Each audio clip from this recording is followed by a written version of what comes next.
self-advocacy is really important because you need to ask people for what you need.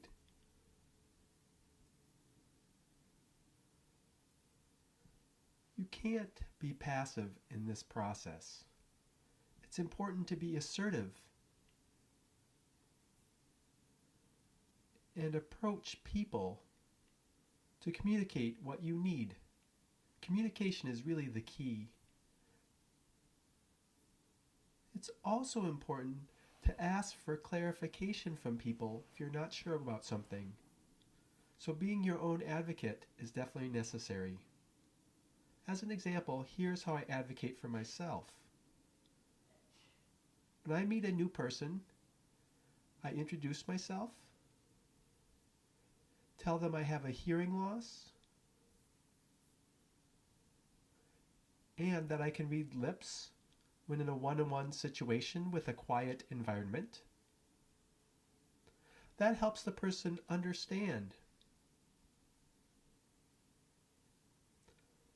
And we are able to communicate much more effectively from that point forward. So that's how I advocate for myself. When I go and interview, at first I feel like I didn't really need to tell them, but it sometimes was hard to hear them about what the process and really. So every time I go to an interview, I would tell them straight that I have a hearing loss. I could hear you, but I sometimes could misunderstand you because I can't hear like those soft sounds. So I do tell them during the interview, and then orientation, I do let the person know, the trainer know. For communication, when working at Macy's, I wear a name badge that has my name and also explains that I am deaf. So when customers approach me, I can point out that I am deaf. We then are able to write back and forth or use gestures to communicate. I carry a stack of Post-it notes with me, so I am ready to communicate whenever the need arises. At first, I didn't tell them, but then, because now I work, say if you have any type of problem, like gut problem or anything, you have to call them, and then you have to call somebody, but then that person got to call that other person to call you back. So to me, I couldn't hear the phone, so that was one of the biggest issues I work.